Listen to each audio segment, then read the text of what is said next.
Now it's time for Whispers, your number one source for all things paranormal, with your hosts Jordan Klein and Nick Queen, and produced by the lovely Lola Miller. Whispers is brought to you by West Virginia Penitentiary Tours at the West Virginia State Penitentiary in Moundsville. Unforgettable, historical, educational.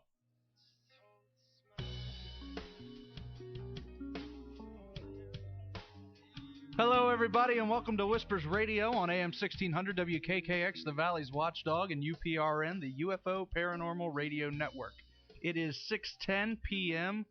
Not even sure the degrees, Nick. You got it? 65. 65 degrees here in downtown Wheeling. Give us a call, 304-214-1600. If you're out of the area, toll-free number is 1-866-514-1600.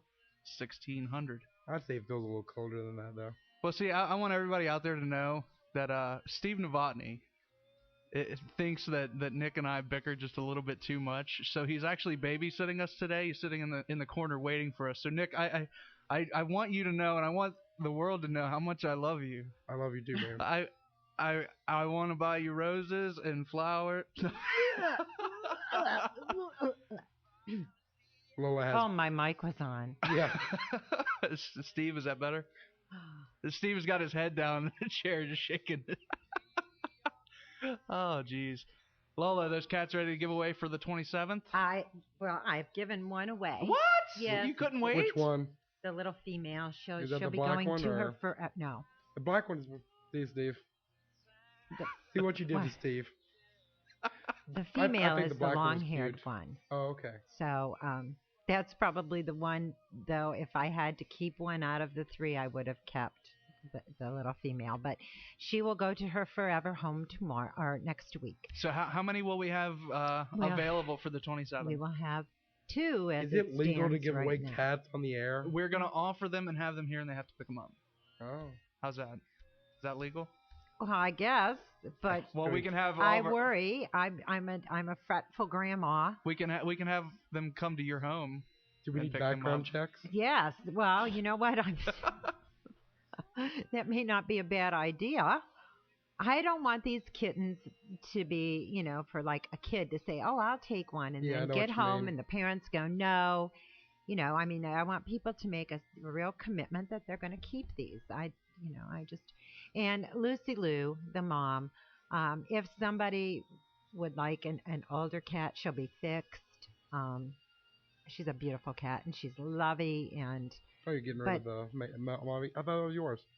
well, I will keep her, but if somebody would give her a forever home, I would give her, because my house is a war zone. No, the dog is cool. The dog and Lucy Lou get along swell.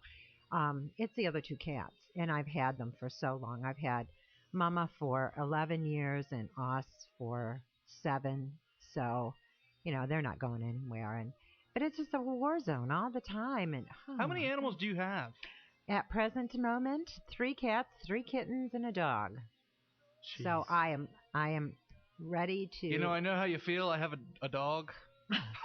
A dog. A dog. You have a roommate, too, so he takes better care of himself. It just, it's time.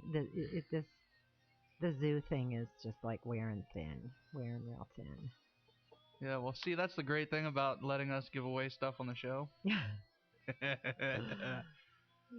I just. Yeah, well, it is difficult. I Speaking want of them giving to stuff go away. to a good home.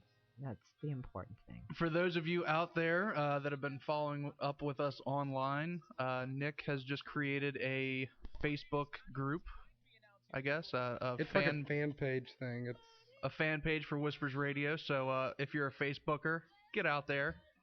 I know Mr. Steve Novotny's a Facebooker, and he's can't wait to get home and add Whispers Radio as a fan page. He's thumbs upping.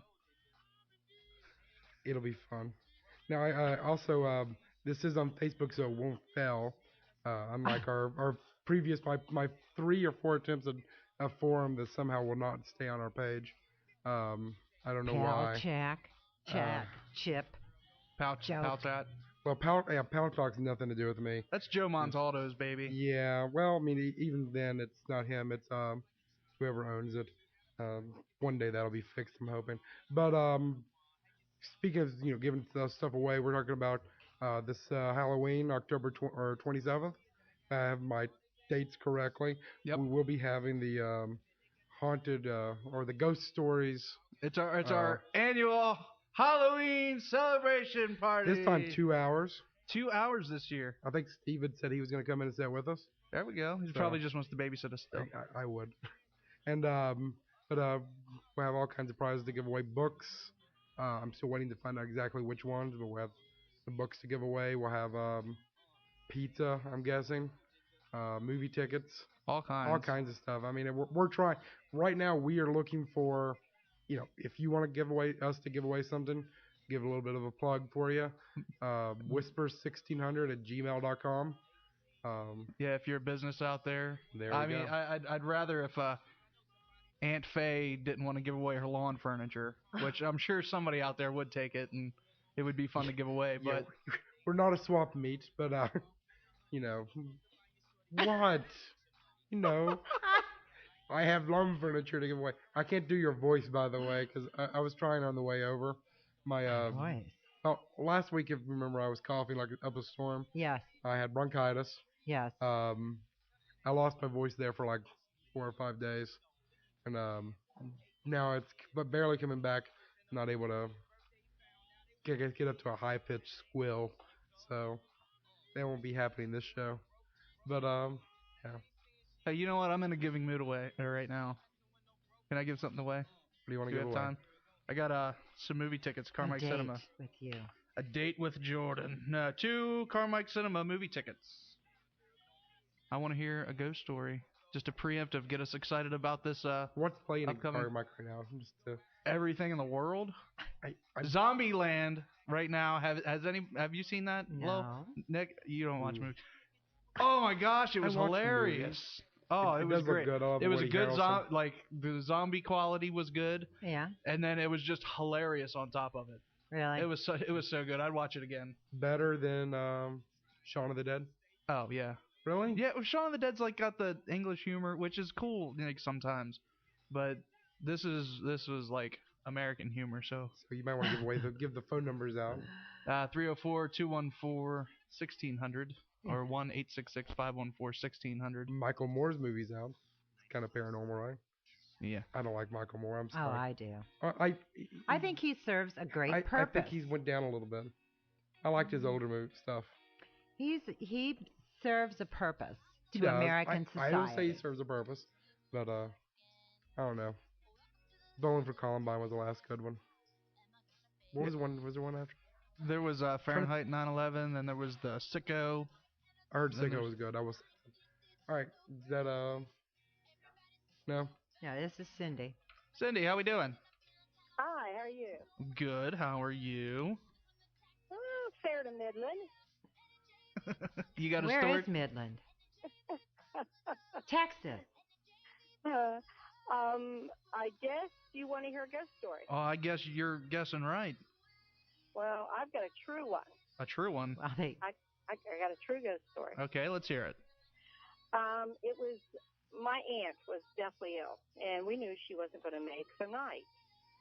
And we were all, in around her and everything, and my mom was older, and I didn't want her in there, so I asked her to, go out and, get something to eat, Mom, and, kind of relax. I would just go out there and take it easy. So I stayed with my aunt, and I kept thinking, oh my, I love my aunt like my mother. She was like my second mother, and I thought, I don't know whether I can do this by myself or not.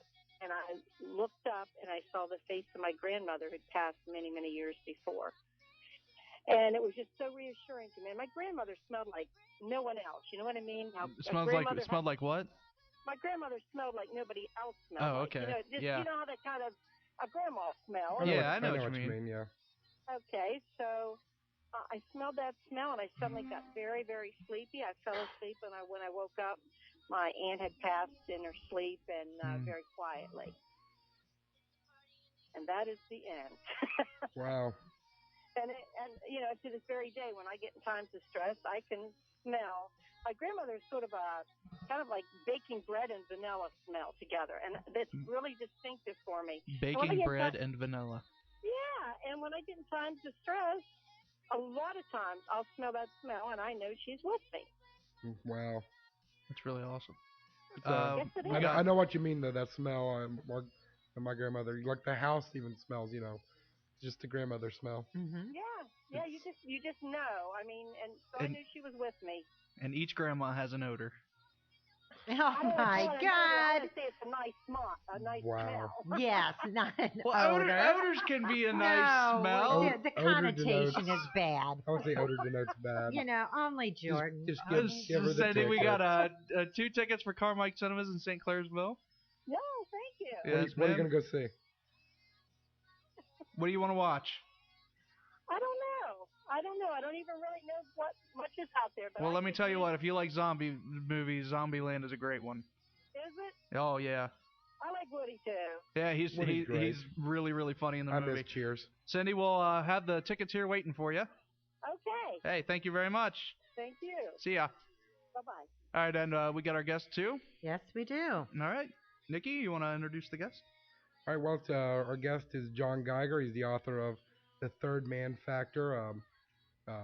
Talking about that presence that's there to help you survive in tragic moments. John, are you with us? Yes, I am. Hi. Hi, John. Hi there. It seems that everybody is coming down with this horrible cold. Yes, I'm afraid I've also got a cough, so if I disappear, you'll know what's up, but I'll be back. Hey, that's bear with me. Understandable. We appreciate you being able to come on and share your story with us. Okay. Now, tell us about your book here. Tell us what this Third Man Factor. What is that? Okay. Yeah, I was reading Ernest Shackleton, the great Antarctic explorer's account of his incredible escape after his ship Endurance was crushed by the ice, and he and his men had to cross over many months the rotting ice of the Weddell Sea, in frigid temperatures. Gradually, they eventually reached the floe edge, and they launched their small boats and made it to a place called Elephant Island, a complete outcrop, just off Antarctica. And then Shackleton took a couple more men and made this unbelievable journey in a small boat, a very tiny boat, like a boat size boat to South Georgia, a British possession in the South Atlantic. Yeah. And when they arrived there, it was in the midst of a hurricane. They then had to cross an uncharted mountain range. So it's one of those unbelievable endurance stories. And during that last part of the journey, when they crossed the ocean and reached South Georgia and then had to cross this uncharted mountain range, Shackleton and the 2 other men that were with him in the last days felt a fourth presence. They believed that there was another being with them. Wow. Helping them along, guiding them. Now Shackleton was a very earthy kind of guy. He's not the kind of person who you would expect to be describing paranormal experience, although he was religious. This was then picked up by T.S. Eliot, the great poet, who in The Wasteland asked, who is the third who walks always beside you? When I look up when I count there, you and I, only you and I together, but when I look ahead up the white road, there's always another one walking beside you. So that became then the third man, and that's where the name comes from. But essentially, it's this idea that an unseen presence joins people who are experiencing great stress or are in life and death struggles. Okay. And Shackleton's one of many, many examples I found. Now, okay, you say many different examples. I'm trying to think of, when I was looking at this, I was thinking of different explorers. One of them that came to mind was Edward Hillary. Peter Hillary, yeah. No, was he one that Yeah. He also was trying to reach the South Pole, and actually he wanted to cross the Antarctic continent, but it was a very difficult journey. He was with 2 other guys, and he was experiencing some equipment failure and intense hardship, and so he began to, again, sense that someone else had joined their party. It was he felt it was his mother who had been killed in a plane crash in Asia, and many years earlier. So he felt strongly that she had joined him, and he actually spoke with her over a period of several days. And was really encouraged by her presence. So, and then Charles Lindbergh, of course, is another example in the spirit of St. Louis crossing the Atlantic Ocean. He was obviously a solo flight and terrible, very difficult circumstances, flying through dense fog, unable to really differentiate between the gray ocean and the gray skies, sleep deprived, hungry, and under enormous stress because obviously it was a life and death situation. He too felt presences in the fuselage. So it's something that's happened time and again. There are many people alive today who've had the experience involved in exploration, and also people survivors of man-made and natural disasters as well. And it's something that you can find historically. Now, would you call this like a guardian angel kind of a presence or something else? I mean, is it a capacity of our mind, or how would you classify it? Well, it's interesting that people who are religious will invariably view it as a religious experience. So, Ron DeFrancesco, the last man of the South Tower of the World Trade Center, is a Roman Catholic, and he had this experience when he was basically at a point where he felt he was going to die. And I can describe that in more detail later if you like. But Ron felt it very much that it was a guardian angel, and there are many others I document in the book who give it a find a religious explanation. But for people who are skeptics or agnostics, it's excuse me, it's something else. It's a psychological or phenomenon they feel. It's something that they've been able to sort of conjure up from within. Now, how do they act? Like, okay, you're talking about this guy thinks that his dead mother is now a part of their hiking, party, or that you've been alone on a plane for God knows how long, and all of a sudden there's people in there. What is the reaction? Are they just like, oh, hey, Mom, it's cold out here, or are they like, ah, Yeah. Well, that's what's interesting. No, there's no surprise. There's immediate acceptance and recognition, even where, and I want to make clear that most people who have this experience don't believe that it's someone they know or necessarily religious, intervention. They just feel as if an unseen companion, that some other has joined them and is there to look out for them and to help them and guide them. And this has happened to people. It happens commonly after car accidents, people who are suffering from cancer and undergoing terrible stress, and people who are in abusive relationships. So this is not something that's exclusive. No, abusive relationships, like I guess domestic abuse, and they're feeling this presence to helping them go on. Or helping them provide support. That you can get through this, you can make it. Sometimes in the case I've documented in the book, the interventions are even more direct. The presence will dispense specific advice, tips on how to survive, that kind of thing. But what's interesting is that nobody feels that it's not oddly unexpected. It's not a freaky occurrence to people in these situations. It's like, thank God there's some help here. I'm receiving help. They accept the help. They don't question it. And even afterwards, there was a real reluctance, even amongst some very extremely highly educated people who've had this experience.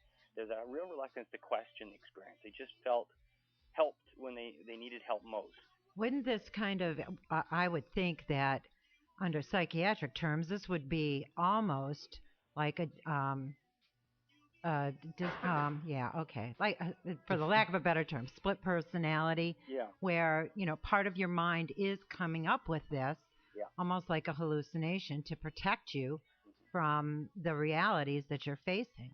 Well, in the book, I talk about the various theories, obviously, for the third man phenomenon. One of them is that it is a religious experience, that these, in fact, are guardian angels. And I take that seriously. I think we have to take it seriously. And I look at that. And I look at, in the ancient Greek religion, for example, in Tibetan Buddhism, and, of course, in the Bible and so forth. There are many, and Jewish religious writing, there's many examples of guardian angels doing things that are not unlike what's happened to these people. So I do take that seriously. I do consider that as one, and that is one possible explanation. And if you're a religious person, I think that's likely the only explanation. But there are others, and so I also look at both psychological and neurological explanations as to what's going on. And one of them you sort of allude to there is Julian Jaynes' theory of bicameralism, that in fact this is a right brain intrusion into the left hemisphere. The people are actually being visited by part of their own brain. There's that nasty cough again. I tell you. Well, I feel for him. No, that's quite all right. I know where you're at there. So can we come back after the break with "Don't Fear the Reaper"? Oh, absolutely. Because you play that song anytime. I'm feeling like remember The Stand, Captain Trips? Was that the name? The bad flu that everybody was getting? Yeah. I'm sorry. Who does Don't Fear the Reaper? Blue Oyster Cult. I'm sorry. I'm sorry. I didn't know that. It's one of the greatest songs ever. So, okay, my quick question here then is this: you said something about going into ancient Greek. This has been documented from the beginning. I mean, as far back as you can. So you found accounts of this throughout. Yeah. Wow. What's the earliest account you found of it? I didn't really look at it that way. But sure. If you look at the classical, the ancient Greek religion, the muses are a manifestation of the same phenomenon. Okay. They occur in a wilderness setting, person under stress, alone. Very much matches the same kind of description that most of the people in the book report. Now, correct me if I'm wrong here. I'll give you a second. No, sorry. Did you just hit somebody in the head with your phone, sir? Now, correct me if I'm wrong. In the Bible, there's the three men that were, I guess, supposed to bow to, was it Nebuchadnezzar? Yeah. Shadrach, Meshach, and Abednego. Yeah. Where they were thrown into a furnace, and then somebody said, "Well, who's that other man?" You know. Yeah. I didn't thought about that. Is that the same principle? Does that? Well, that's another clearly another reference to this. And you look at the book of Tobit, for example, where the archangel Raphael appears and is essentially a guide on a long journey through very sort of perilous situations, ultimately confronting a demon. So there are many references. Certainly, it's part of our religious tradition, and so it's not a surprising concept for many people. But as I say, there are certainly there's some interesting neurological research done in the last few years where in a clinical setting, scientists were able to actually provoke a presence by using electrical stimulus. They were working with a woman who had suffered what they feared had suffered organic brain damage from seizures. She's an epileptic patient. So they were looking for evidence of organic brain damage. And when they stimulated the temporoparietal junction, they were actually able to induce a presence. And when they removed the stimulus, the presence would disappear.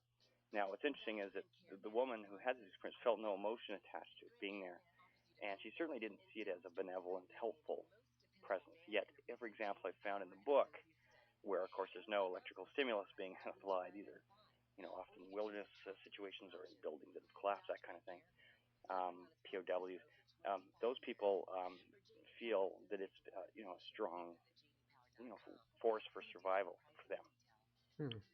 Well, then that really does beg the question that when you feel it in the real world, that it could be a guardian angel or something along those religious lines, as opposed to an artificial stimulus that may create the feeling, but there's nothing attached to it.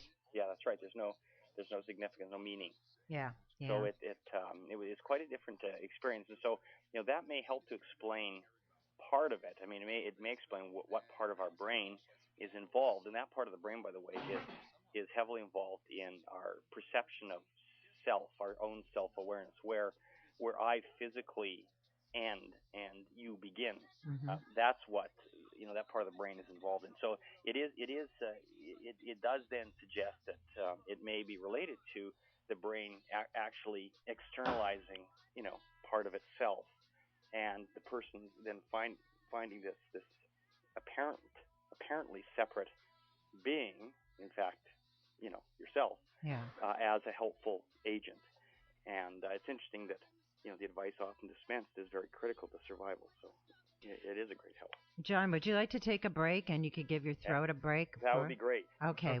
We will do that. So we will be back. We will be right back on Whispers Radio. If you got a question for John, if you've had an experience like this, we'd love to hear it. 304-214-1600, toll free 1-866-514-1600. We'll be right back.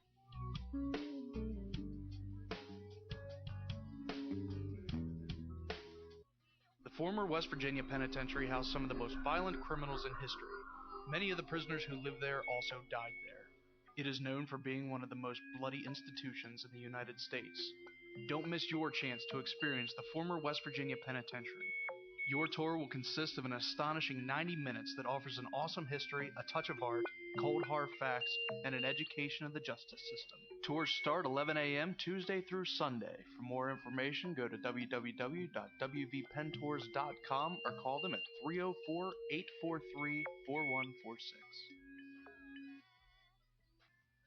And now back to Whispers, brought to you by West Virginia Penitentiary Tours.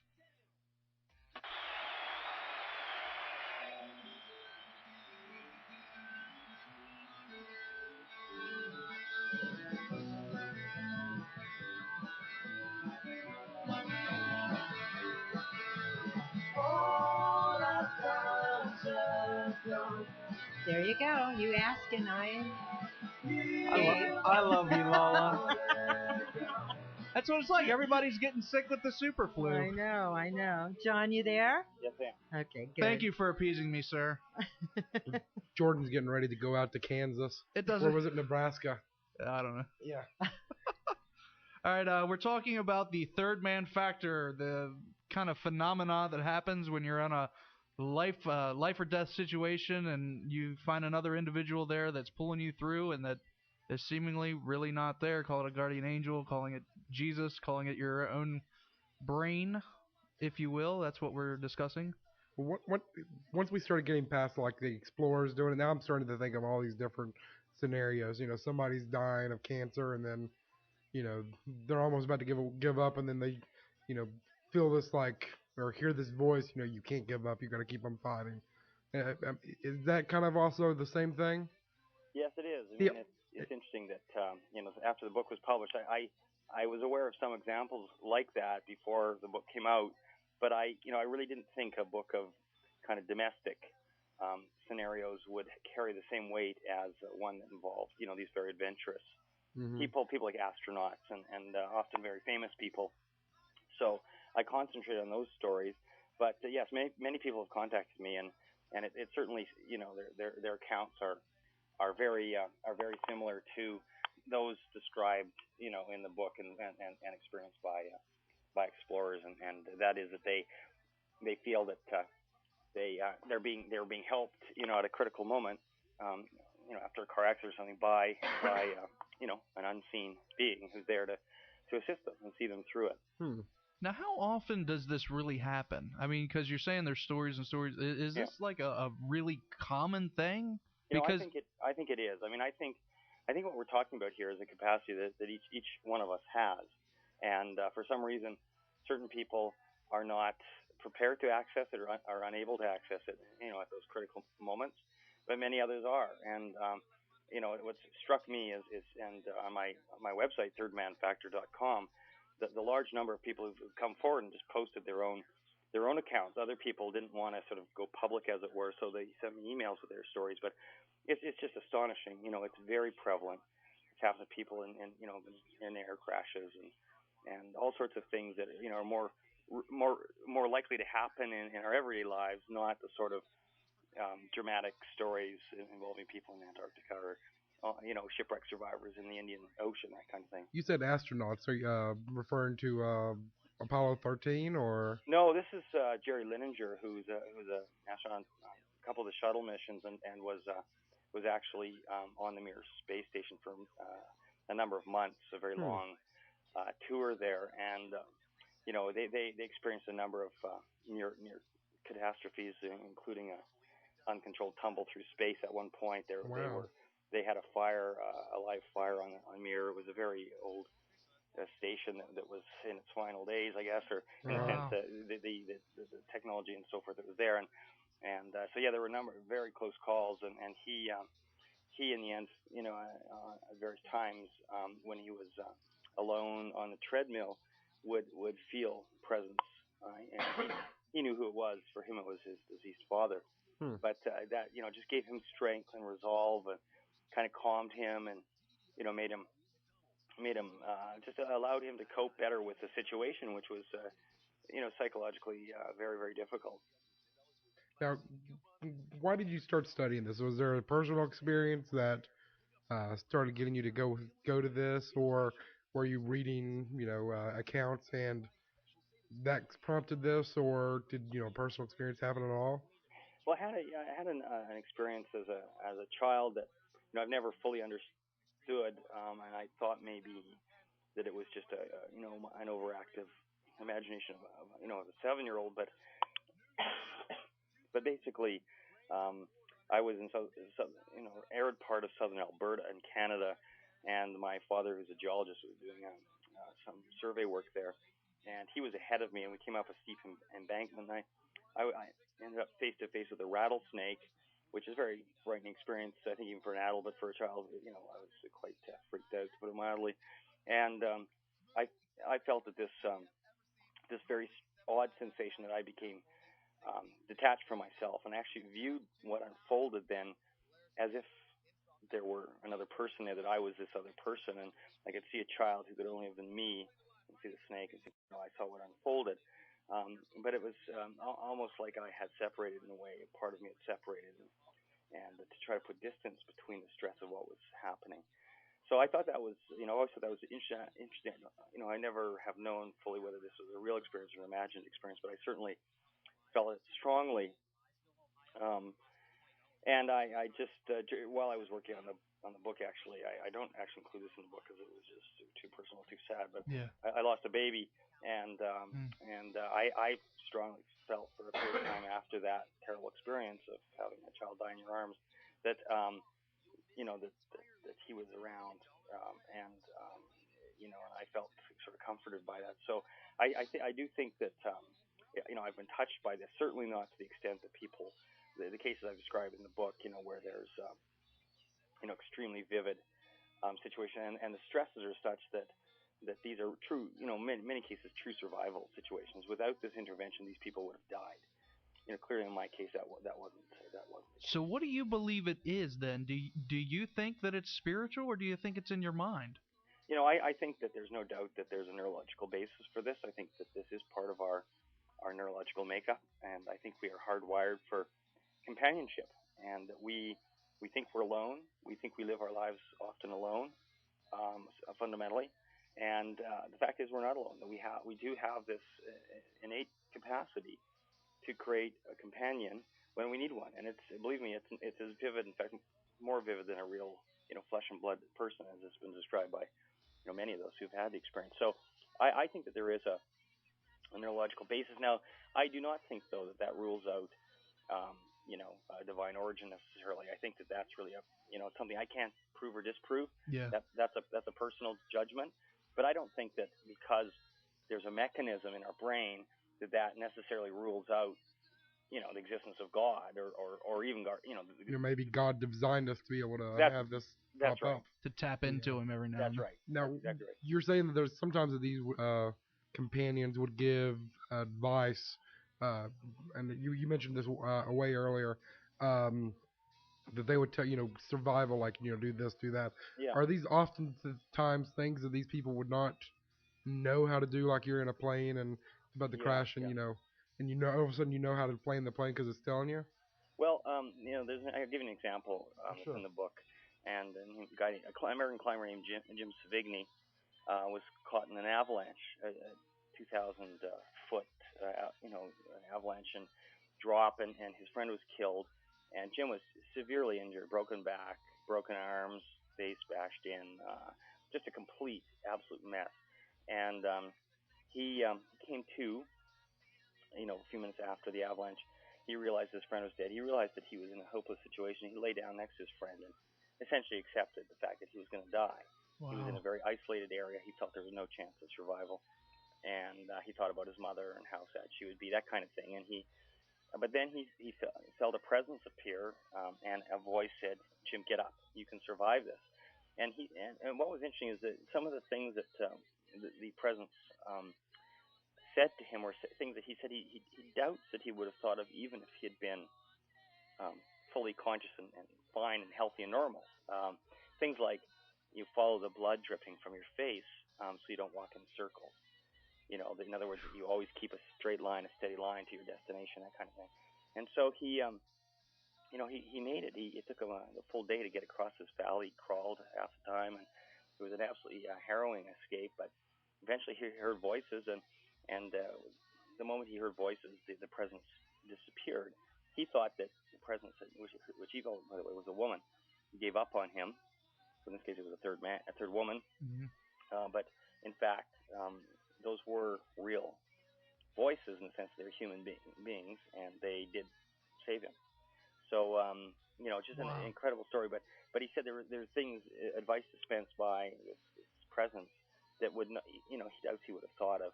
And he was certainly in no condition to be, formulating these sorts of survival strategies. He was a complete write-off. So, it's absolutely remarkable. Wow. I mean, I don't know what to say. Like, I'm trying to picture it in a way like, what would I do in that situation? How would I feel in that situation? And then like, be out there where you really have nothing. You have no chance of really getting out on your own, and then all of a sudden there's a chance. You know what I mean? That's yeah.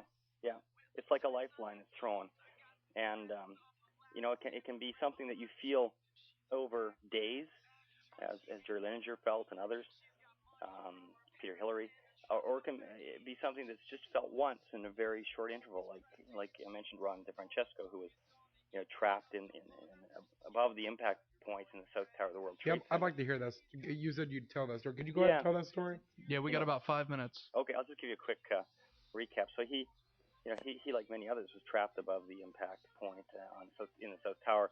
He was in a stairwell, initially went up, and when he came down initially, there was a lot of smoke, fire, flames. It was blocked. It looked like there was no way to get down. So he and others then walked up the tower.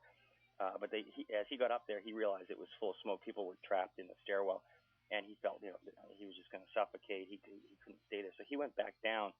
He got to the landing immediately above the impact zone, and there were some people there on this landing. Some of them had collapsed and apparently were unconscious or dead already.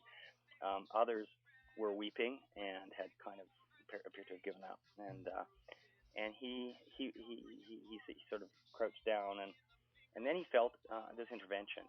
Again, Ron, in this case, Ron, get up. You can get out of here. He felt he was actually guided. He was taken almost quite literally by the hand. He didn't feel physically a hand, but he felt that he was being directed.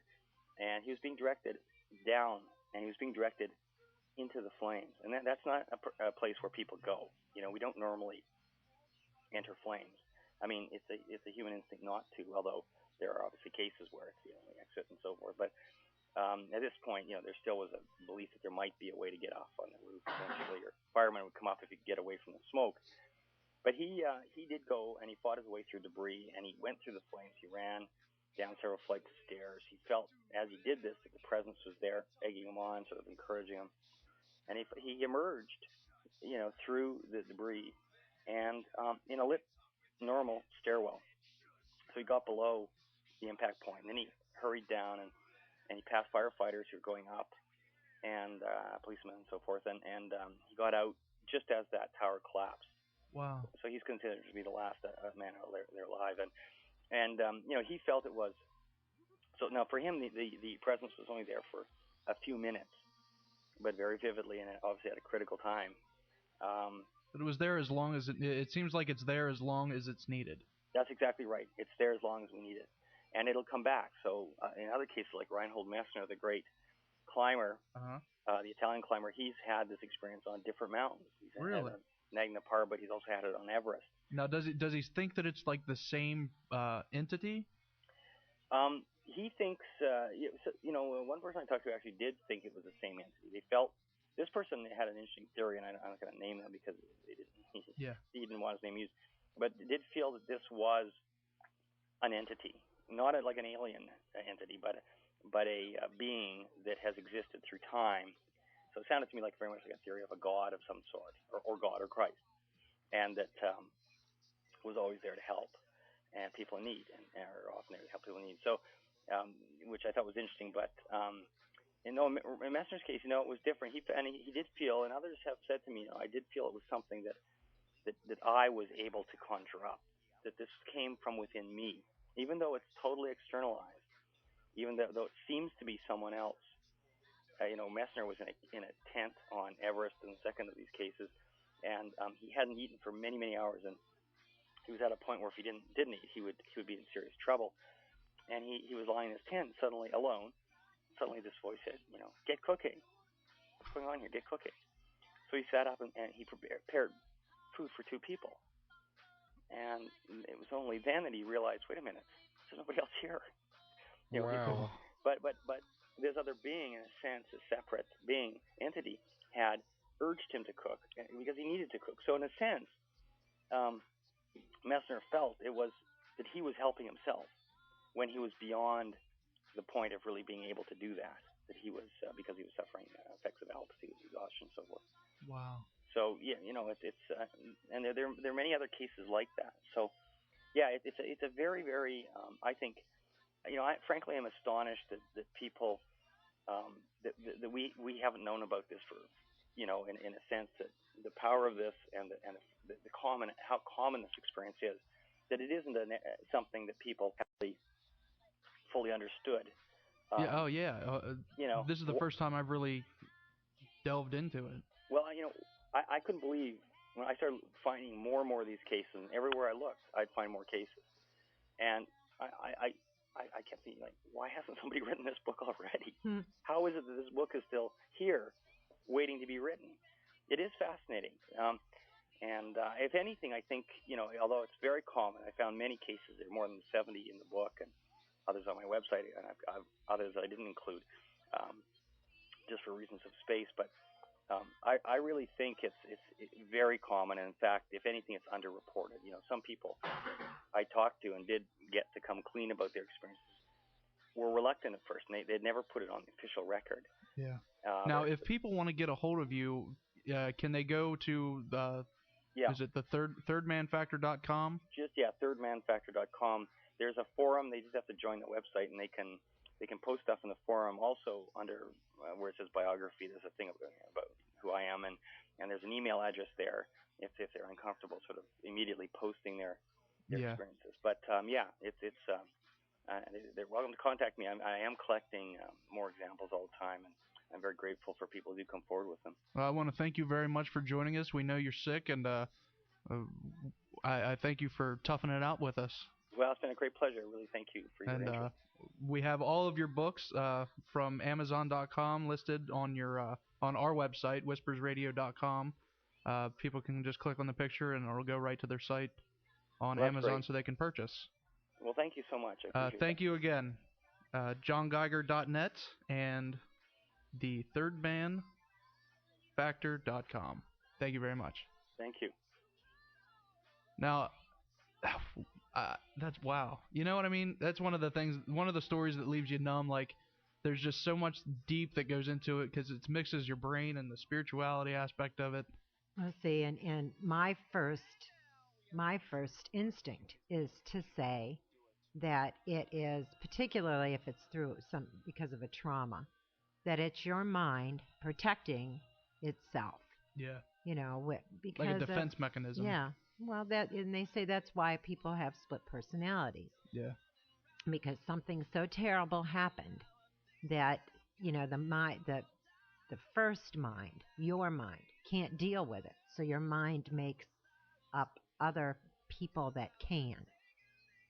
I know. But but then can you rule out the guardian angel? Yeah, I mean you can't. And like Nick said, maybe it's like a little mechanism in your brain that allows you to have a spiritual aspect, like it's something in your design. There's so much that goes into it, and there's really no way of knowing until it happens. Well, and people that have I keep saying split personalities only because I can't. Dissociative identity disorder. DID. Yeah. You should know that one. Yeah. They have to integrate. But what does that mean? It usually is just the person coming to terms with, remembering and coming to terms with whatever put them in that position in the first place. So theoretically, I guess you could say when that happens, your angel's job is done. Yeah. And so they leave. That's crazy. It's such a deep topic, It is. It is. We're coming up on our break. I want to remind everybody that October is Fire Prevention Month. So make sure, a little tip from Triadelphia Volunteer Fire Department, change the battery in your smoke detectors when you change your clock back. It's fall back, yeah. Yeah. When you change your clock back, make sure to change your batteries in your smoke detectors. Okay. It's a good thing to know. Mine's hooked up to the electric. Is that safe? I've been thinking if you about shut that. the electric off or your That's what I was electric thinking. goes off, If it's like the power goes off. You certainly have battery backup. No, he doesn't. I hadn't even thought about it till just now. I'm thinking, well, if it's wired into the electrical system, there probably is a battery backup built into it. Of some type into it. Yeah. I would hope. I just thought about that. My lord. Yes. Well, okay. I gotta find out about that. Okay. And remember next. Go ahead. Oh yeah. The next hour is pre-recorded. It's the interview with F. Paul Wilson. Yes. It's a lot of fun. Good stuff. Next week will be good, and then we're cutting close. Yeah, 27th. Tom Biscardi, so 27th call-in show. We'll see you later. Whispers Radio.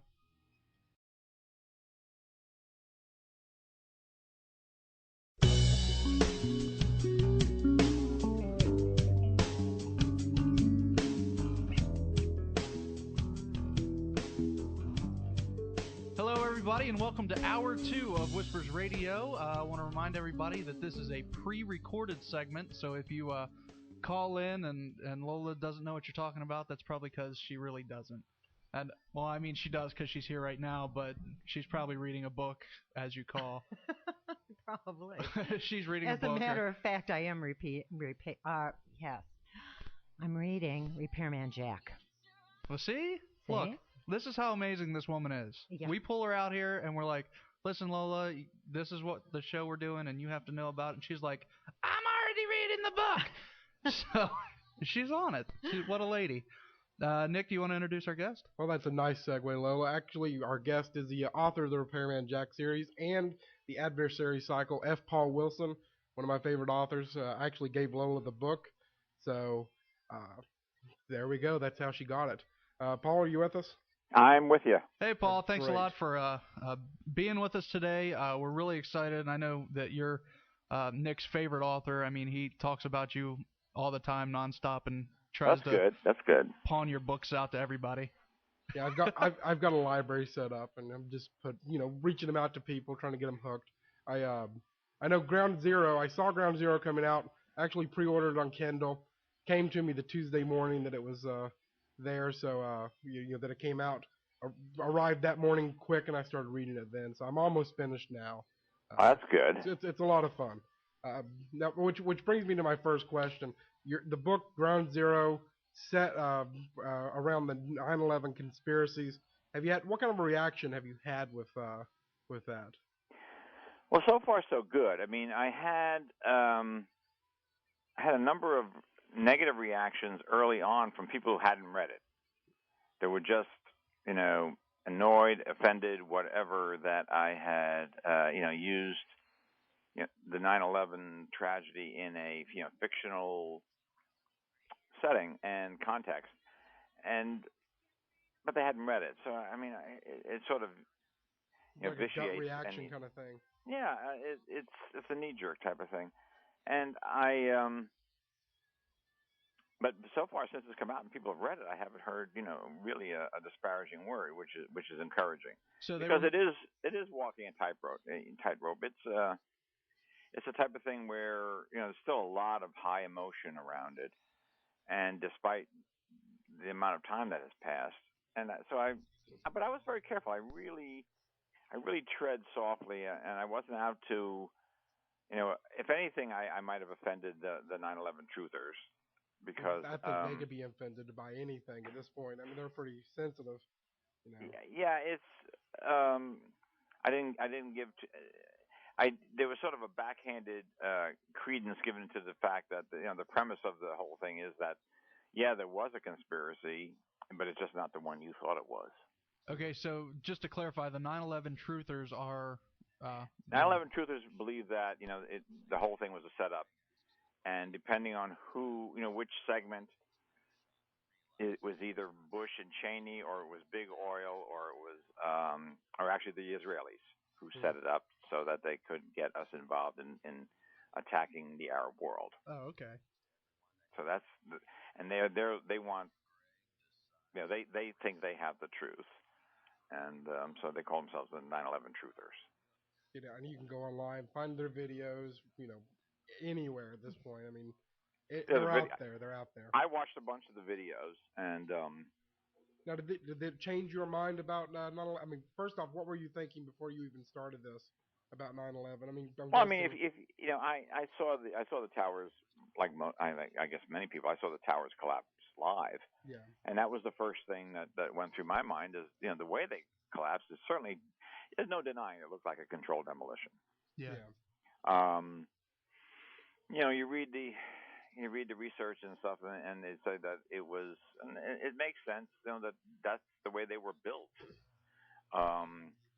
because of to avoid wind shear and too much wind sway, that they were built in a certain way, and that's just the way they did collapse. So they bring up a lot of questions that are hard to answer. But the thing is, I always believe that if there's a conspiracy that's going to remain secret, and I really love conspiracy theories. I mean, I'm really into them. Oh, but for a conspiracy to really work, there have to be very few people involved. Mm-hmm. And there's an old Spanish saying, if 3 people can keep a secret, if 2 are dead. That's true. So, for the amount of people who would have to be involved in setting all those charges, and it would have to be a huge number of charges set, it couldn't be a government conspiracy. Somebody would be on Oprah, and somebody would be getting a book deal. It's just impossible to keep that type of thing secret. Yeah, I totally get that. Now, for people who don't know out there, because I'm sure there's always somebody who lives under a rock. What is Repairman Jack? What is the series about? All right, Jack is a guy who lives completely under the radar. Uh-huh. He has no Social Security number. He's never paid taxes. He has no official identity. Every piece of identity on his body is false. And he makes his living by fixing situations that the system can't fix, or maybe the problem is with the system. And so if you've got a problem that is outside the system, you have to go to a guy who's outside the system, and that's Jack. And he doesn't work for free. His work is dangerous, and sometimes he winds up in danger. So he does charge for this. He's not a knight in shining armor. He's a realist, and he considers himself a small businessman. However, he does often get emotionally involved, and otherwise it wouldn't be a very good story without that. and so things like blackmail are his meat and potatoes, because obviously the very nature of blackmail means you can't go to the authorities, because it's obviously something that's being hidden, and you don't want to see the light of day. That's why they're blackmailing you. So, but a certain object is stolen that nobody knows you own. You may want that retrieved. He'll try to go out and find it for you. And it's violent, and he runs into trouble, and I always make a point of having his plans go wrong. That's what makes it interesting. He plans very carefully, and this is I I don't believe in making fiction true to life because that's why we call it fiction. But even the best laid plans go awry. Yeah. And I remember I was at a mystery convention. I was at BoucherCon in Baltimore last year, and some idiot went and pulled a false fire alarm, on a Sunday morning. And what happens then is everything shuts down. The elevators go right to the first floor, open and lock open, and somebody has to come with a special key. And I'm just thinking, now what if there's somebody up here who just killed somebody and he was planning to take them down the elevator in one of the laundry baskets. And all of a sudden, some idiot does this completely out of your control, and now everything's locked down, and you've got this body, and that's the kind of things that stories are made of, and so you always throw that monkey wrench into the works. I like how you think, Paul. Yeah, it's straight. It's typical. That's what I thought of during this. It's like, well, I'm at a comic convention. What you were really thinking was, okay, if I kill that guy over there that's really annoying me, can I get him down the elevator shaft? Right, unseen. Yes. You said you're at a mystery conference. I know I got introduced into these books because I was looking for, I'm just searching for everything. Actually, it was on a website called Unshelved. I don't know if it's a web comic, and they made a web comic, recommending. Oh yeah. You remember that? Okay. Yeah. And I'm looking at it, I'm like, well, this sounds like the greatest story. And then there's monsters there. I go into Books A Million looking for the book. I go into science fiction, fantasy, because I'm thinking, there's monsters, which are the Rakoshi. And your book's not in the science fiction. I was like, well, this is weird. And then I go and I ask, and then they take me to the regular fiction. How do you classify your books? I mean, how do you, in your mind, what do you classify them? Like, what genre do you think they fall in? I think the big overarching genre would be thriller. Okay. But I'm almost always shelved with horror. I made my reputation in the horror genre with The Keep, and The Tomb basically was listed as horror. Well, that's the first Repairman Jack novel. But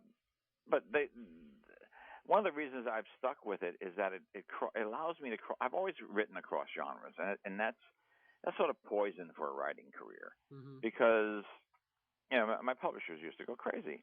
They say, "Oh, well, he's just written 3 medical thrillers in a row, and we've built up this audience for that. And now, what's he doing? He's writing something else." And that's what I've always done.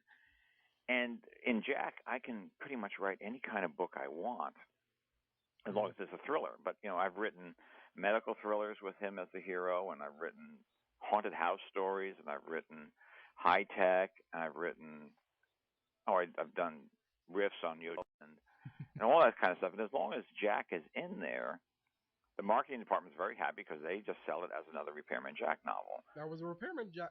He had to have been an accident to you. You're writing him as a part. This book is a part of another series. I've always thought this is like one of the greatest accidents of in fiction. Well, it was Well, it was just the next book. I later on I made it part of a series. But it was just the next book, and I had a dream. I woke up from a dream one night of that rooftop scene where he's being chased by the Mother Rakosh, and no matter what he throws at her, she keeps coming back. And I woke up pretty much out of breath, and I said, "Oh, I got to use that." And so I had to develop a character who'd survive that. And oh no, we just got zapped. Nick, would you like to do your impression of, or your rendition of Womanizer? I am not going to do that. As you were singing out in the hallway during Steve's show? No. It never happened. All right, we back? There you go. Sorry about that, Paul. We were at the the Rakosh. Oh, okay. When the Mother Rakosh was chasing him along. I'm sorry about that. That's all right. Oh, so I had to design. I wanted to use that. Yeah. So I had to design a hero who could survive that, and which wasn't me, obviously. So I came up with Jack, and I just made him the ghost in the machine, so to speak. because I have my politics are libertarian, and it was just seemed natural to make him one.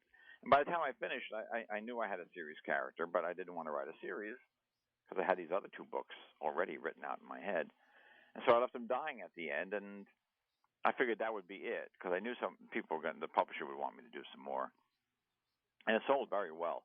But I said no, I don't want to do any more. But it never went out of print, and so years and years passed, and it just kept accruing these readers and people writing me. That's when people wrote letters and asking, more Repairman Jack. And finally, 14 years later, 1998, I published the second one. And then I had such fun with that. I said I'll do one more, and then I had even more fun with that, and that was conspiracies. And so I said, well, all right, let's take this for a ride. Let's see where Jack takes you.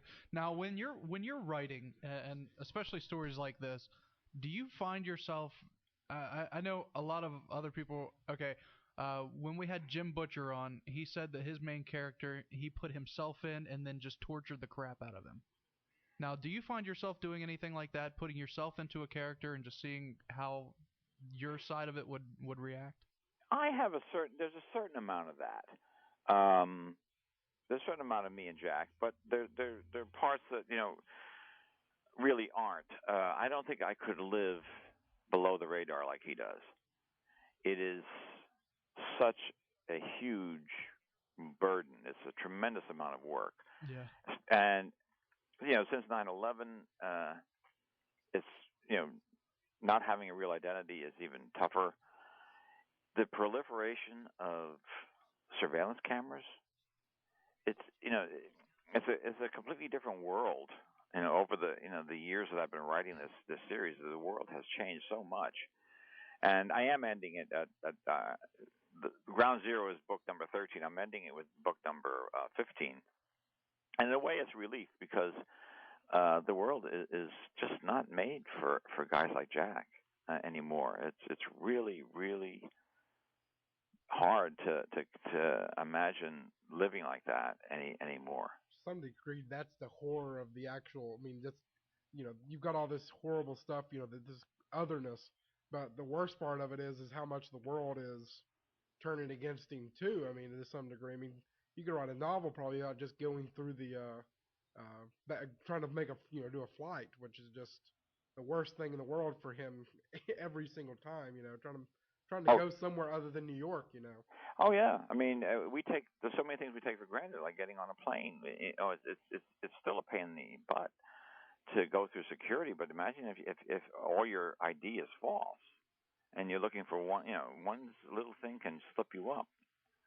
Well, somebody tried that, dropping off the radar, and he was found within days.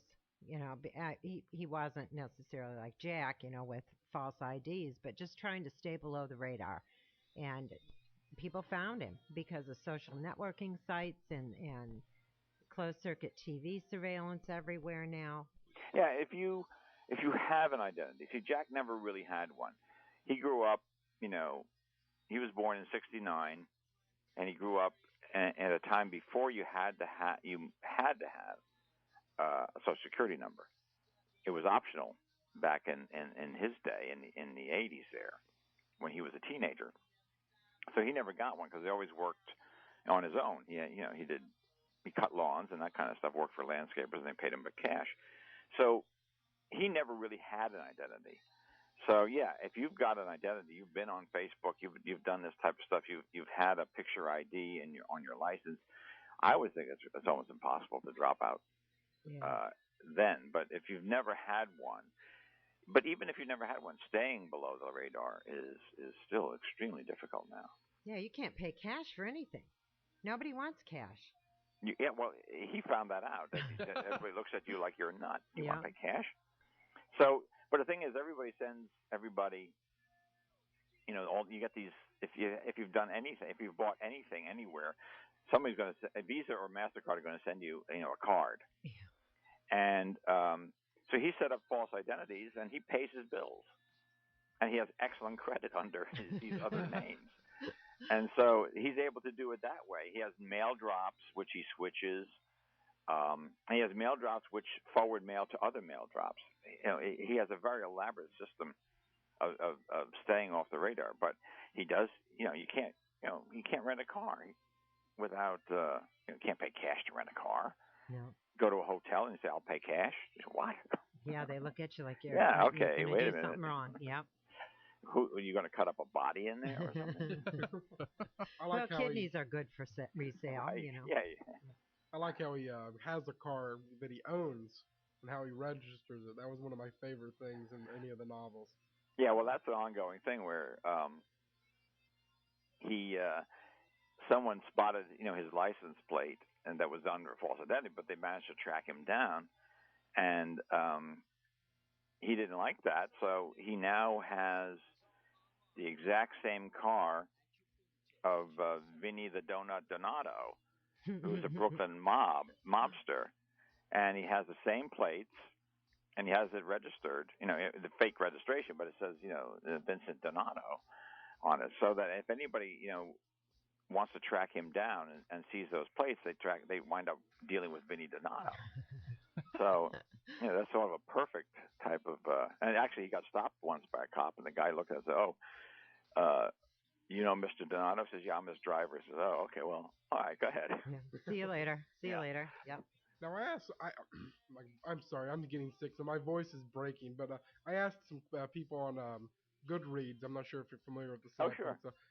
And a lot of your fans on there asked them, do you have any questions for him? And I do have some questions here. One of them, and this is going to go into a very bad probably subject, but he says, and his name's Kurnos on the site. He says, I'm a physician and a card-carrying libertarian like Wilson. Despite these, I am a strong supporter of single-payer healthcare system. How would Wilson revamp the outrageous U.S. healthcare system? And I know that's a little bit off topic, but at the same time, we are talking kind of about a government that is trying to get into every facet of a person's life to some degree. And I mean, I can see Jack already just blanching at every single bit of this. You're gonna make me do what? Yeah, me too. Yeah, I mean, what are your thoughts on that? Well, I mean, I think it's almost as if if you're into conspiracy theories, that the way the managed care is set up, it's to frustrate doctors to such an extent that a single payer system looks good, because you have to deal with so many different insurance companies and different rules and different things that are approved, not approved. It's mind-boggling, and the amount of staff you have to hire to do this. But I always think of I'm not the first to think of it, but actually back in this, I think it was the 70s or maybe the early 80s, when they were talking about nationalizing healthcare back then, I wrote an editorial in Analog magazine, and I guess it was the late 70s. Yeah. Now, from the people who brought you Vietnam and Watergate, ... healthcare. And I think that says it all. To think you're going to get something efficiently run and economically run, how anyone can stand up there and say we're going to save money by putting it in the hands of the United States government bureaucracy is just, you're either naive or you're a bald-faced liar. It just can't happen. It just makes me sick even thinking about it. It's just... Yeah. And the other thing people don't look at is that if there are, I don't know how many uninsured people there are. Some say 30 million, some say 45 million. But our system can't handle that many people coming in and wanting physicals and wanting to get all their blood work done to see how their cholesterol is. I mean, there aren't enough family physicians in this country right now, and there are getting to be fewer and fewer because systematically, managed care and Medicare have worked to undermine their income. And so what has happened?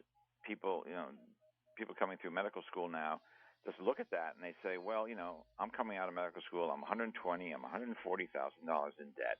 Do I want to take the lowest paying rank of doctor, or do I want to spend like one more year in residency and come out as a dermatologist, where I can, in an afternoon with my little bottle of Botox, I can make more than a family practitioner makes in a week. I can make that in 3 hours on a Wednesday afternoon. And that's so good. That's a good point. So what are they going to say? Which one am I going to choose? Well, they're not choosing they can't fill the primary care, the family practice, and general internist residencies. Nobody's going into them. Do you think that if the government's constantly trying to get more and more involved in our life, make people more like, wanting to go more like Jack? I mean, would you say that would be a fair assumption? That's why maybe people are, love the characters. Like, I wish I could, live closer to like it's that. a fantasy type of thing, but it's as I said, it's not something you would want to take lightly. It's really, really hard to do, hard to stay with. You've got to be really committed, and most people are not. That's why most people want the safety net. Being a libertarian and living a libertarian type of life is it takes a lot of guts, because you're actually saying, I don't want a safety net. I'm going to be my own safety net, and most people don't want that. They want that safety net. They're willing to trade their freedom for what seems like security, but really isn't. And that's where we are. That's deep. And there's a story. There's a story is online I have called Lipid Legging. I wrote it in 1978, and it's about a world, a future, a near future, where trans fats and saturated fats, butter and eggs and meat, red meat, have been outlawed. And this guy makes his living as a lipid legger. Instead of a bootlegger, he sells saturated fats to people who want them. And I wrote that completely with tongue in cheek. And now, New York has outlawed trans fats in restaurants. You're a prophet, aren't you? Yeah, I'm sorry that it worked out that way, but it's come true, and but it's a natural, logical extension of putting the public funding medicine, because then it becomes in the public interest for people not to engage in risky behaviors. Whereas it used to be, well, you're going to pay for that. You're going to suffer for that. Now they're saying, well, no, we're going to pay for that, because you're going to increase the cost of medical care because you're not taking care of yourself. So we're going to make you take care of yourself. And it's just a logical extension of government intrusion into medicine and health. We've been talking about that on these airwaves for the past 4 years. That smoking is on the hit list now. The next thing will be alcohol. And after that, they're already talking about outlawing, period, what they consider to be junk food. Oh, yeah, now they're going to put a tax on soft drinks. Yeah. So it's little by little, they're taking away all these things. They won't make them legal, but they're certainly, going to tax us to death if you choose to use any of it. It's not a matter of legal or not in New York City for the trans fat. No, I know. They've outlawed that. Yeah. So it's, Big Brother is here. Yeah, and has been for quite a while. I just don't think people realize it because they do it so slowly. These small little increments, and I don't remember how the saying actually goes, but it's, something about, well, they went after this group, but it didn't bother me. It didn't affect me, so I didn't care. Stalin called it salami slicing. Salami slicing.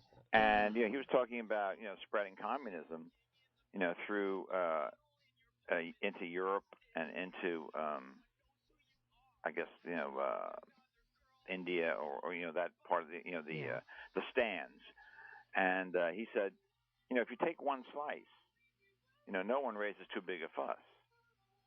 And if you keep taking one slice every so often, nobody takes too much of a fuss. Yeah. But pretty soon you've got the whole salami. It's true, and that's what's happening today. Yeah, well, and that's the salami slicing theory. If you just a little bit at a time, and before you know it, you have no freedoms. I mean, people, remember that fellow who wore the gun to the New Hampshire rally. Yeah. I didn't think that was the most politic thing to do. But then I sat back and said, he had a right to do it. Mm-hmm. In his state, they have open carry, and so I said, well, how dare you do that? But the thing is, it's his right in that state to do that. And if you don't exercise your rights, pretty soon someone's going to take them away. Yeah. So I think you've got to be in people's faces every once in a while. You just can't say, oh, I don't want to cause a ruckus. But the thing is, sometimes it's a good idea. And they put that guy on. I saw Chris Matthews had him on, and he looked kind of dorky, and he looked like Chris Matthews was going to eat him alive. And the guy was so poised, so well informed. He was actually correcting Chris Matthews quotes, and he knew the Constitution. And you could just see Chris Matthews' face getting more and more frustrated. Like, why didn't somebody tell me about this guy? Didn't anybody screen this guy? It was just one of those beautiful moments where he thinks he's going to bulldoze this guy, and the guy just calmly sat there. And he said, "Oh, what? No, I don't. No, I don't think that's really accurate." I love when that happens. It's on YouTube if you want to if you can find it. It's just watching Matthew's face. Chris Matthews is trying to get that taken off of YouTube right now. Now, crazy world. I hate to take you children off of politics. Oh, come on. But I see on your website that there was talk of a Repairman Jack movie. Yeah, is that still in the works? After 9 zillion years and 90 scripts, and The last I remember of Ryan, my voice is starting to sound like I'm going through puberty. Nick just hit puberty, so I mean he's going to be able to read more big kid novels. Oh, good! I have YA novels. Well, I was going to say I'm going to start with the YA now. So actually, I do want to get those. So I'm reading this book now, and it's like I'm missing stuff. Now I've got to go get more books. So my wife's not going to like you. I'm spending more money. But for a good cause. It is a good cause. That's what it has nutritional value. When you buy those, my family eats. There we go. See? Yeah. It's a circle of life. That's right. I'll tell her it's a charity. But you had Ryan Reynolds as Jack, or someone had mentioned that Ryan Reynolds was cast as Jack. Yeah, he was semi-attached for a long time. He wanted to play it. Some of the money people didn't think he would play in Europe that well. This is it's all money and all this kind of stuff that goes on. But they frittered around, and now he's going to be Green Lantern. So years ago, everybody wanted Hugh Jackman, but he was not available. And me, I wanted John Cusack years ago. Yeah. 10 years ago. Awesome. Yeah. He would have been perfect. Yeah. But now he's getting a little old, and I'm at the point now where I don't even know if the movie will ever get made. I mean, they're still talking to stars and this and kind of stuff, but it's been around so much that I think it's been around too long. And people, I think, everybody thinks they've read it. The new script is really great. The latest script by Chris Morgan is super, but I think everybody thinks, because they've read so many bad scripts, everybody thinks they've read this. They know they know the project, and they don't like it, and with good reason. A lot of the scripts are crap. Now, how much input do you have on the script making and the movie making process? Do they even ask you? They've been very courteous to me, but they've never asked me. So in my approval. I mean, they. Why don't you write it? Well, they don't want the writer involved, and there are a lot of movie studios that don't. They don't want the author of the book involved, and there's good reason for that. When they hire a writer, I mean, there was a character in a continuing character in the series. Her name is Vicky. She's like 7 years old. Yeah. And she's sort of like, the child love of Jack's life. I mean, his girlfriend's daughter. And if you bring in a script writer and you say, sit him down, you say, we'd like Vicky to be a 13-year-old prostitute. And he'll sit there and say, blonde or brunette. And if I'm there, I've jumped across the table. I got my fingers around his throat. And I'm saying, you will not do that. And so I can see, they would not want to deal with that.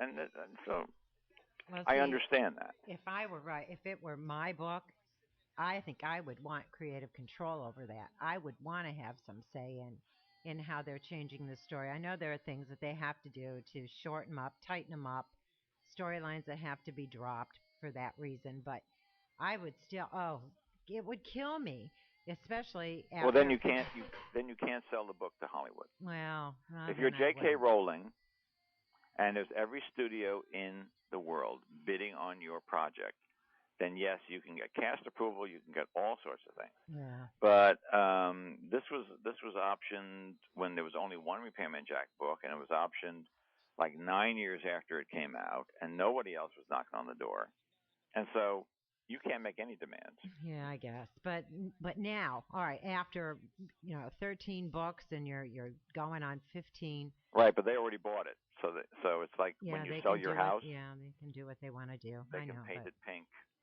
But it just would grind me. Oh, of course it does. Of course it does. But you have to say the book remains the same. They can't change the book. Yeah. And if they make the movie, so many more people will come to the book. Yeah. And the books, plural, that. And then you have to say I mean, I write to be read. Yeah. And so, if you can bring a lot more writers and readers to my stuff, then, well, great, and then that's good. I mean, look. I mean, I look at Charlene Harris, and I see what that True Blood has done for her books. Like every single one of them is on the bestseller list. Wow. Every one. When the last Repairman Jack novel, Bloodline, came out on Amazon, it was classified as horror. And was by the sword. And I went and looked at the Amazon bestseller list for horror, and it was stuck at number 7. Why? Because the top 6 were taken by Charlene Harris's, True Blood, Sookie Stackhouse stories. So every single one of them, and they just wouldn't budge. Yeah. They're just there. Yeah. So I mean, she's gained a huge readership, and more power to her. I'm glad for her. But that's the thing you trade off. And and what Stephen King said, he says, yeah, they've changed the books, they maybe ruined them, but you know what? They ruined them, as far as the movie goes. But the book is still on the shelf there, and that's not changed. That hasn't changed a bit. Now, this is your second movie or book that you're looking at as a movie, The Keep. And I've read a little bit about this. And actually, somebody emailed me the other day and saying that he was telling his class about the movie The Keep and how he loved it. From what I've read, you didn't like this movie, right? Michael No, Mann? I really hated it. So, I really hated it. And he was telling me about how wonderful the art or the vision of the movie was, and I'm thinking, I've never seen it, so I don't know. Why did you hate it? I mean, I know why he loved it. He went on for Well, hours. it was written and directed by Michael Mann, and it was his second theatrical movie, and he was out of his league there. He didn't know what to do with that type of story. He's great with crooks and criminals, but anything gothic or fantastic, he doesn't have a feel for, and it was really obvious. And I saw the screenplay, and I saw he had just pulled things out that it was the story. The Keep is a really this small little pocket castle in the Transylvanian Alps that looks overlooking a pass, and it's a good strategic spot so the German soldiers, before they invade Russia, they figure they want to protect this pass. and they move in and they unleash something that's been tied up there for hundreds and hundreds of years. So it was sold as Nazis and vampires. There are no vampires in it, but that's a red herring. But anyway, he pulled that whole red herring out, and I wrote to him. I said, you might as well set it in Chicago or someplace because that's the whole idea of setting it in the Transylvanian Alps is to get people thinking about vampires.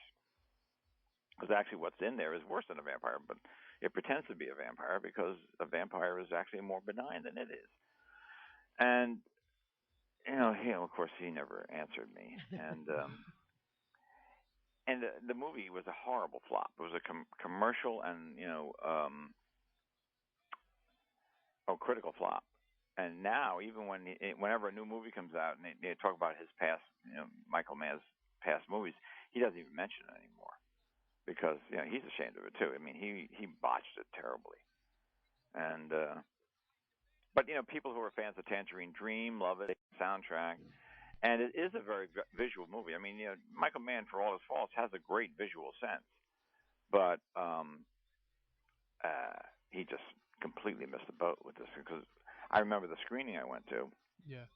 I was really disappointed. I'm walking out, but I'm thinking and trying to have that glass that's half full, saying, oh well, maybe I'm missing it because I'm the author. Maybe it'll be a cult hit. Maybe people will see something in it. And there's this young couple walking ahead of me, and the guy turns to his date and says, "What the hell was that all about?" Great. So I said, "Okay." Now, how did that make you feel at that instant? Like sick. I can imagine. But I mean, I already seen it fall apart. Yeah. During the course of the screening. It started off well. It started off really kind of neat, even though the Tangerine Dream music, the electronica, did not belong there. It still was eerie, and then step by step, it still isn't. Michael Mann has blocked its release on videotape. I was gonna say, on DVD. I've been trying to find it, and it's not anywhere. You can find bootlegs. I will have to go for bootleg. I just want to see I gotta see how bad it is. I mean, you hear things, and people have told me it's horrible, and then this one guy told me it's so beautiful of a film, and I'm thinking, it is beautiful to look at, but there's so much slow motion and so much fog. Joe Lansdale said it looked like a shampoo commercial. So it's but I even think somebody posted, it may have been taken down, but somebody posted the whole movie in 10-minute slices. Oh, on YouTube. Yeah. So if you go on YouTube and do a search, I just looked at it here. Here is part 8, part 6. Yeah, the whole movie's on YouTube. Oh, I am going to YouTube. So and it's when you said that about the fog and stuff, it reminds me. Someone was telling me, I was reading a review about the new Star Trek movie, and I guess the director had fallen in love with lens flares. And once I read that, now it's like when I start watching the movie again, that's all I see are these lens flares. If you know what I'm talking about, where there's this like all of a sudden this like blur goes across the screen, and it ruined it for me. And I'm like, well, there's all these lens flares, and now it's a horrible movie. So is it? I haven't seen it. It's you know what I'm talking about, Jordan, with these lens flares? Yeah, I know what a lens flare is. Okay, there's all over the movie. It's the new Star Trek movie. I can't remember who directed it. It's the guy that did Lost. J.J. Abrams. J.J. Abrams, yeah. You didn't like that? I liked it until and now that I know. Okay, hey about Lola, the lens can you flares, turn off Nick's microphone because he's not allowed to talk anymore? Oh, come on. I do have another question for you. Actually, I'm going to combine these two. This is another one from Goodreads. Michelle and Numberlord. Both of them are talking about a lot of your characters that outside of the Repairman Jack series, and we just talked about the Keep, which is part of the adversary cycle, but it ties into yeah, they all tie in together. All tie in. They're talking about two different or some of your other stuff. Michelle says she just read Midnight Mass. She loved the modern-minded Roman Catholic priest as a hero called Fada Joe. Yeah. Are you ever going to see more? Are we ever going to see more of Fada Joe? And that's the best Yeah, I can do that accent. I guess I'm going to have to write a sequel to that. I get so many requests for that but I don't want to just do a rehash of what's there. So I really want to come up with something that's a fresh angle on. Basically, it's an old. I got so sick of the Anne Rice type of vampires, the tortured Byronic type of hero vampire, that I just said I got to go back to the originals. So I went back to very retro, the parasitic creatures we all know and love. I'm glad you didn't make them sparkle. No sparkles. No sparkles. No sparkles. No beautiful hair. They're just they're just parasites, and that people really responded to that. So and so I get it. Early on, it came out a few years ago. Early on, I got a lot of it, but I'm still getting a couple of 3 a week saying, are you going to do a sequel to that? And so if I can come up with something fresh that's not just a retread of what I did, yeah, I will. Vampires are selling right now. I have You're all right? I have predicted their demise as a literary thing for a decade now, and so obviously I have no idea what's going on in what's popular. I like the kind of the Lovecraftian, ultimate evil that just there's nothing we can do, and it's people love that too for something, but it's usually people that just hate themselves, I guess. But no, that's I mean, you know what I'm saying though. It's there's nothing you can do. There's people that role play going mad because of this. There's actually a role playing game based on the Lovecraftian thing that people love to do, and you can't win. So they just go crazy. Well, because they're formless, entities out there that you can't defeat, and it's that real cosmic horror and the existential evil that I don't know if I want to do a role playing game with that, but it's certainly fun to write about. I'm not there either. The other two characters that were mentioned in these questions was Stephen Dalt from The Hiller, which is part of the Laneig Chronicles, which I started reading the first one. Now I can't get back from the library. They tell me it's lost now, so I'm out of touch. And then Alan Balmer, which if I can't remember, he died. I should have said that. What am I doing? Well, he died at Night World, but that was the touch. I haven't read that one yet. So, but or at least the Date Veo coming back. So, any plans with those? Well, it does in Night World. Okay. So and I'm completely revising Night World to be reissued after the last Repairman Jack novel. And that answers the last question I had. So. Yeah. Well, from the questions on the Goodreads. I'm sorry. That's good. They were good questions. All of them are answered, and now they can all go on happily. So, my question is, you plan 2 more books for Jack. You've already you did 3 books for the Secret Histories. Any more plans? I know you're going to stop the main series at 15. Any more plans for the YA novels? I just handed in the 3rd. I may do a 4th, but certainly no more than that because it causes too much of a ripple effect down through the years for Jack to write about his teenage years. So, but I would like to write more YA. I really enjoyed writing for that age group, and I'd like to maybe spin off another series off of that just so I can write for them because they're short books and the kids are really enthusiastic. I've gotten letters from a fair number of young readers that and this is so funny. There's one kid wrote to me and said, my favorite author is Edgar Allan Poe, but he's dead, so I'm writing to you. Wow. Okay, I'll take that. If that's not a compliment, I don't know what is. You're alive, so you're my favorite author. You're the closest thing I got to. Yeah, he didn't even say you're my favorite or my next favorite. He just said you're alive, so I'm writing to you. But I wanted to talk to a warm body. Right. I want maybe someone who might reply. Wow. I couldn't even imagine getting a letter like that. What was your response? Did you have? No, I loved it. Yeah. I loved it. Yeah. Now, The kid was funny. Yeah. Have you ever went out to like talk to schools? I'm sure schools would Yeah, love to have yeah. it. I have, and I bring along the book trailer that the publisher did for the Secret Histories, and they love that, and they see that, and all of a sudden they all want to read the book. So now, can I ask?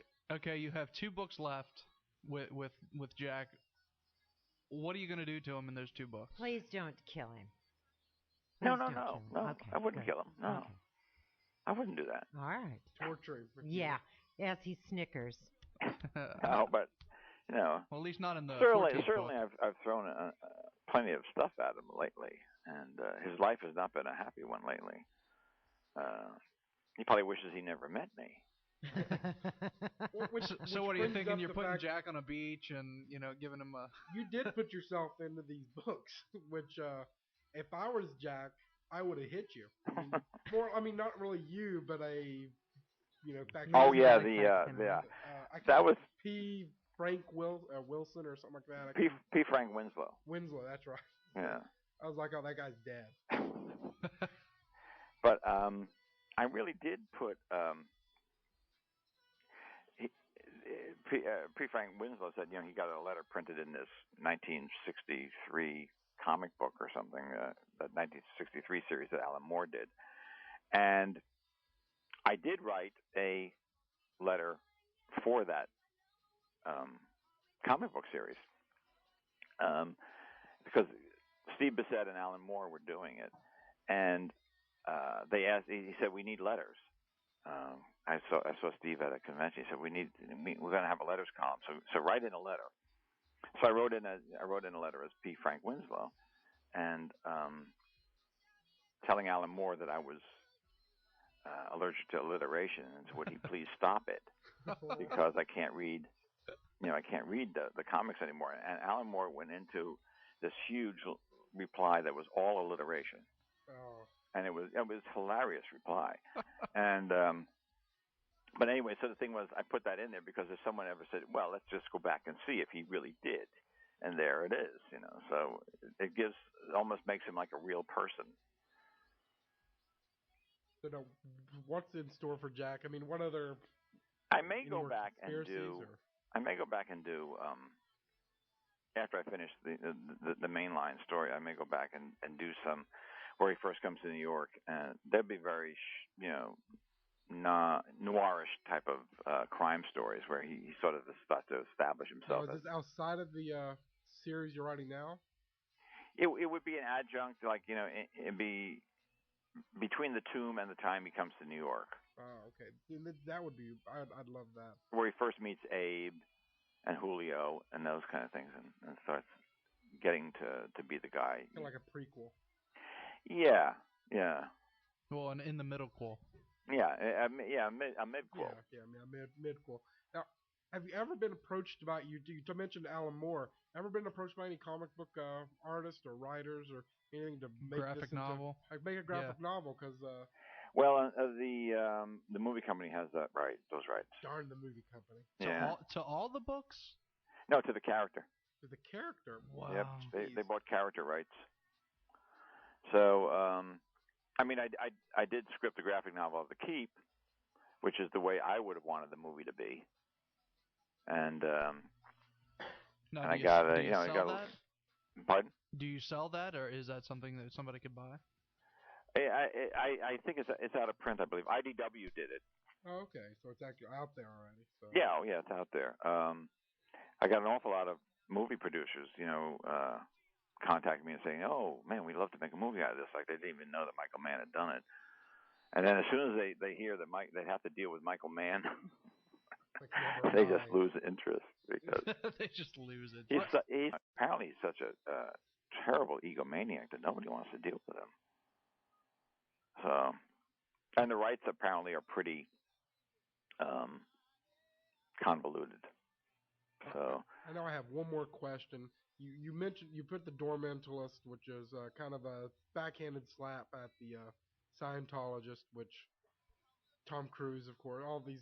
Mm-hmm. Did you ever get any response from? I mean, because I know they go after everybody? I mean, they tried to sue you. Have they tried to anything?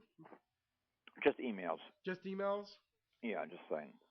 Say cease and desist? Or no, nothing like that. We're watching your house. Yeah. Nothing crazy.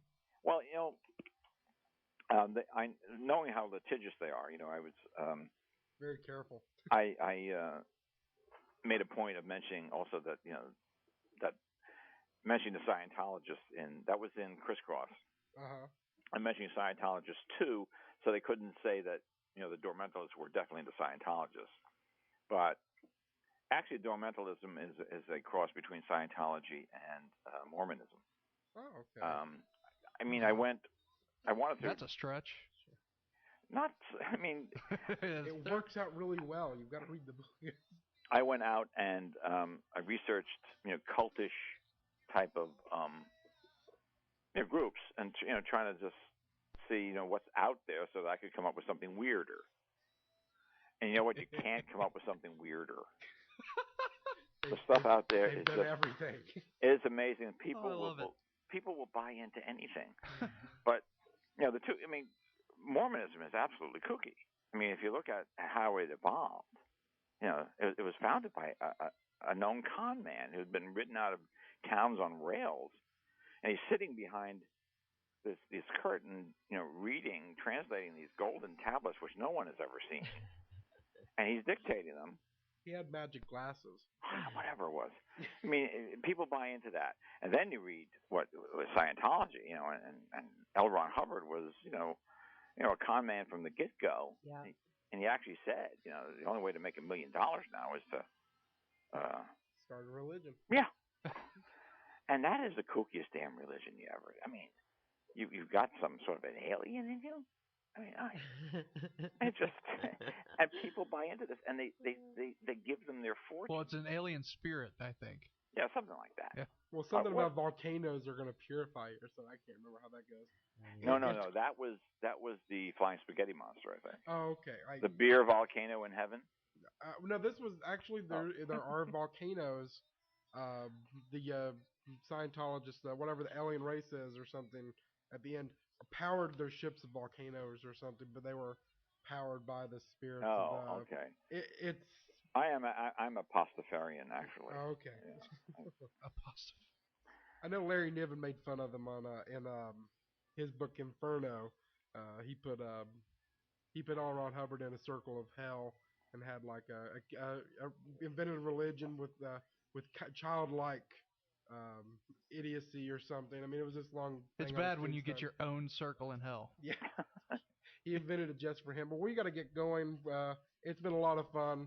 It's great talking to you guys. Hey, I want everybody out there to go out and get these books. I'm sure by the time this show airs, Nick is going to have them all on the website. Yes, I'll have them all on the website listed. First starts out with The Tomb, so get that one.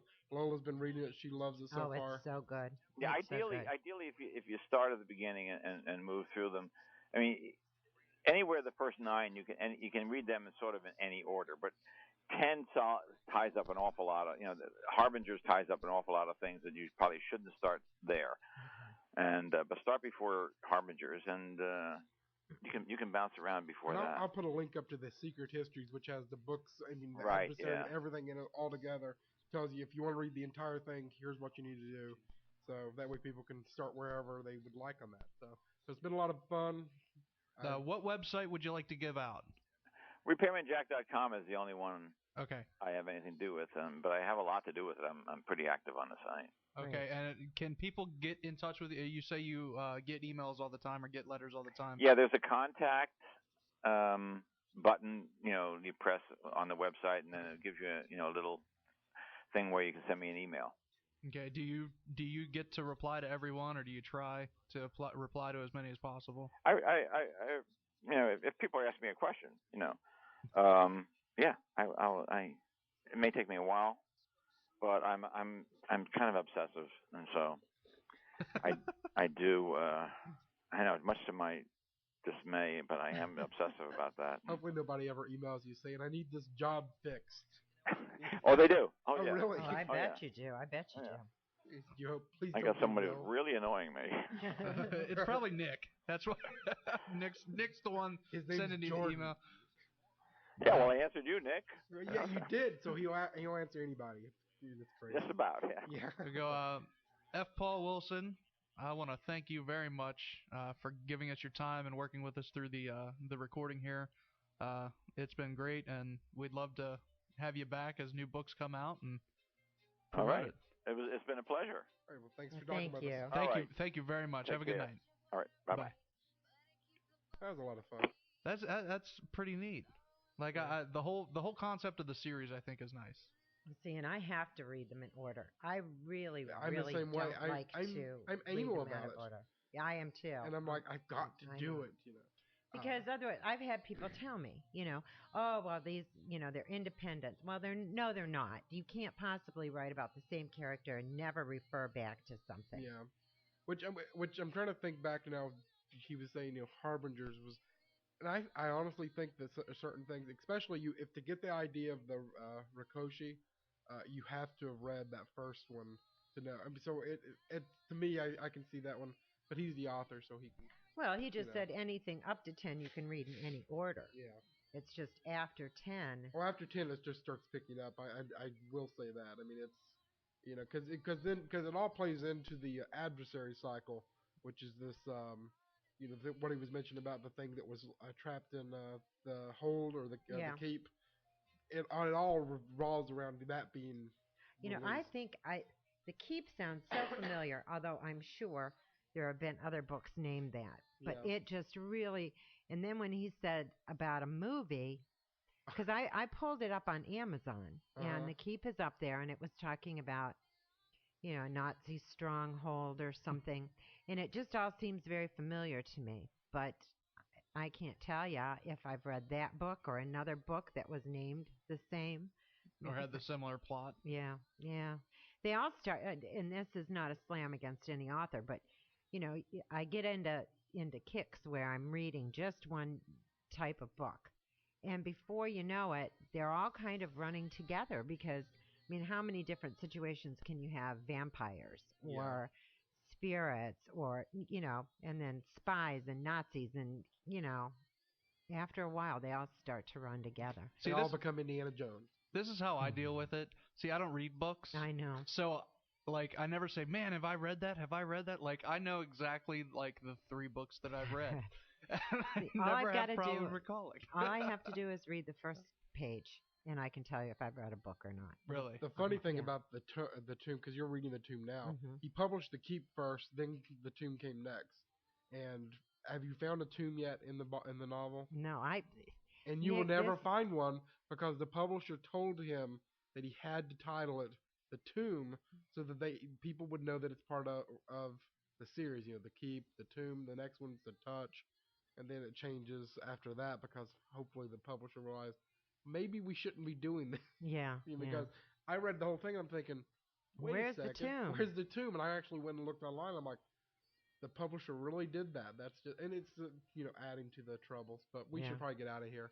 Okay, I want to remind everybody, Tuesday, October 27th is our big Halloween party for Whispers. Our second annual Whispers Halloween party, where we have 2 hours. Last time we just had an hour, right, Lo? Mm-hmm. This year we have 2 hours of your stories. We have tons and tons of prizes to give away, books, pizzas, movie tickets, cats. It's gonna be a night to remember. The only way you cannot win a prize is if you don't call in, or if we run out. Hopefully we won't run out. Yeah, hopefully we don't run out. We're trying to get as many as possible. And it's a time for you to tell us your stories, whatever they are. You got Uncle Jimmy sitting in your rocking chair in the middle of the night. You hear noises, you see lights. We want to hear it, and so does the rest of the valley / the world. Yes. So next week, this being the 6th, so it'd be the 13th. Author of Rowan of the Wood and Witch on the Water, Christine and Ethan Ross. Rose. They're gonna hate me, but they'll be on. Then they'll be giving away some prizes. So Yeah, they got books, they got a lot of stuff to give away. And a custom vampire slayer's cross. It'd be fun. Ooh. Yeah, it'd be fun time. Just in case there's vampires and you're a Nazi, you want to have this. We got it. We got your protection. All right, everybody. Right. Until next time, don't be afraid, only believe.